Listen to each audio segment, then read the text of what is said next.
Olá pessoal, mais uma vez aqui no canal Análise Lógica de Circuitos Eletrônicos, professor Gustavo Cariello, trazendo para vocês um circuito simples, composto por 3 componentes, sendo 2 resistores e um transistor bipolar do tipo NPN, configurado com emissor comum, ou seja, ligado diretamente à referência negativa, que no nosso caso aqui é o terra, em 0 volts. Sendo esse circuito um circuito com defeito, na prática, nós tomamos aqui as tensões nos pontos, coletor, base e emissor, mostrando aqui nos círculos em azul, 16 volts no coletor, 0,6 volts na base e 0 volts no emissor.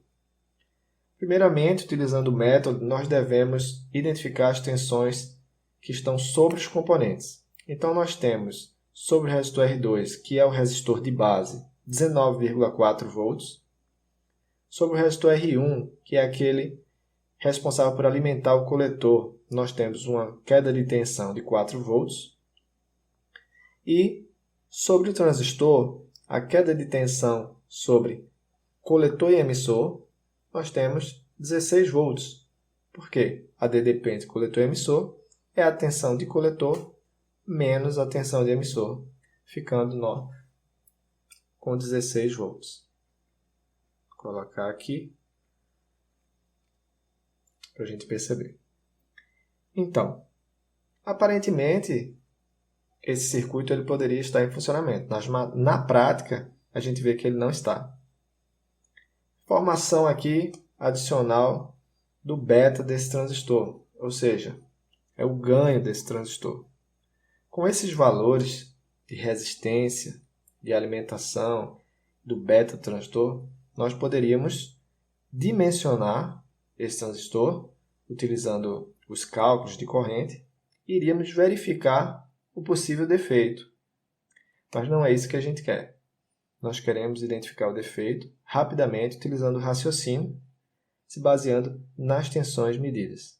Então, nós já temos as informações necessárias para raciocinar. Eu peço a vocês que pausem o vídeo e tentem chegar no defeito ou nas hipóteses de defeitos. Então, vamos raciocinar junto. Se a gente tem uma queda de tensão em R2 e a resistência fixa de R2, podemos afirmar que sobre R2 está circulando uma corrente. Essa corrente, o único caminho dela é diretamente para a base do transistor, que fará circular uma corrente entre base e emissor.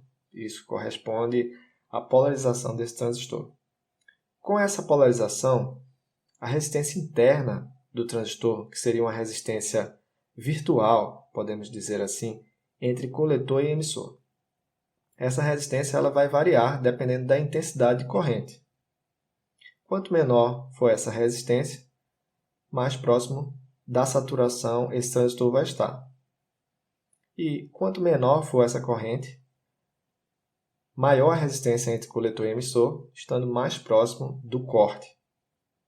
Para aqueles que já estudaram um pouco de transistor, vão entender bem isso que está sendo falado. Ok? Mas agora nós temos uma tensão de coletor de 16 volts, nos mostrando que existe uma circulação de corrente pelo fato do resistor R1 ter uma queda de 4 volts. Se ele está dando uma queda com uma resistência fixa, nós temos uma circulação de corrente. Considerando uma série entre o resistor R1 e a resistência coletor-emissor, nós temos a mesma corrente circulando. Isso porque a resistência entre base e emissor é uma resistência que a gente desconsidera. Nesse método, nós podemos fazer isso sem nenhum tipo de alteração. Então, o que é que a gente tem? Nós temos essa tensão de 16 volts, mostrando que o transistor está polarizado, não está na região de corte, e nós temos uma tensão de 0,6 volts na base. Essa tensão de 0,6 volts, ela seria sempre 0,6 volts. Por quê? Porque o emissor está no terra. Okay? O emissor no terra, a polarização de base, ela sempre será entre 0,6 e 0,7 volts. Ficando então sobre o resistor R2, a tensão 19,4, independente do valor de resistência de R2. Mas, ora, a nossa pergunta deve ser, essa tensão de 16 volts, ela está correta? Ela deveria ser menor ou maior? Quem determina essa tensão de 16 volts? O componente que nós podemos desconfiar rapidamente é do resistor R2, porque ele é responsável pela polarização de base desse transistor. Quanto maior for essa corrente, menor será essa resistência. E quanto menor essa resistência, menor será a tensão de coletor. Se caso o resistor R2 aumente sua resistência, se altere para mais, ou seja, haja um defeito nele de alteração da resistência, essa corrente de base ela pode diminuir. Com a redução dessa corrente, há uma tendência dessa resistência interna do transistor ela subir. Com o aumento dessa resistência interna, nós teríamos um aumento também na tensão de coletor.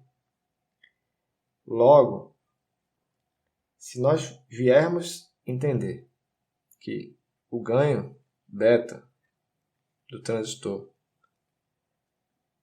está relacionado com a corrente de coletor e a corrente de base, nós podemos identificar o dimensionamento desse transistor e então constatar se essa tensão aqui ela deveria ser maior que 16 volts ou menor que 16 volts. Mas como não vamos fazer isso aqui nesse vídeo, nós vamos entender rapidamente que, através desse cálculo, nós identificaríamos que no coletor desse transistor deveria existir uma tensão de 10 volts, mas está havendo uma tensão de 16 volts. Então, nós podemos afirmar como uma hipótese válida que o resistor R2 ele alterou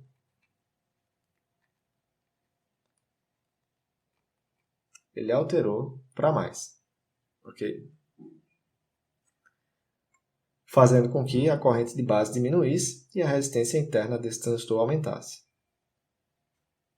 Fazendo também com que a tensão de coletor aumente. Isso traz uma consequência da tensão de R1, tensão sobre R1 diminuir, ficar em 4 volts. Se nós tivéssemos 10 volts no lugar de 16, qual seria a queda de tensão em R1? Também seria 10 volts. Haveria aqui uma distribuição nessa malha série igualmente. E poderíamos afirmar também que a resistência interna do transistor estaria por volta de 2K. Qual seria uma outra hipótese de defeito, considerando que R2 iria se manter em 122K? Não haveria um defeito. Ora, nós temos essa relação de beta com a corrente de coletor e a corrente de base. Perceba que, se a corrente de base ela se mantém, devido ao resistor R2 estar em bom estado, qualquer alteração em beta que fosse para menos, o beta é um valor adimensional, mas que é intrínseco ao próprio componente. Se houvesse um problema interno no transistor e que esse beta ele caísse, a corrente de coletor também iria cair. E se a corrente de coletor ela cai, é porque a resistência interna do transistor ela aumentou. Então, a resistência interna do transistor aumentando nos traria também essa tensão de 16 volts. Então, duas hipóteses válidas aqui para provocar esse defeito seria o resistor R2 e o transistor estaria bom, ou então o transistor com esse problema de ganho e o resistor estando bom. Essas são as duas possibilidades. Se vocês gostaram, dê o like, vamos postar aí as dúvidas e fico aguardando vocês. Obrigado e até a próxima.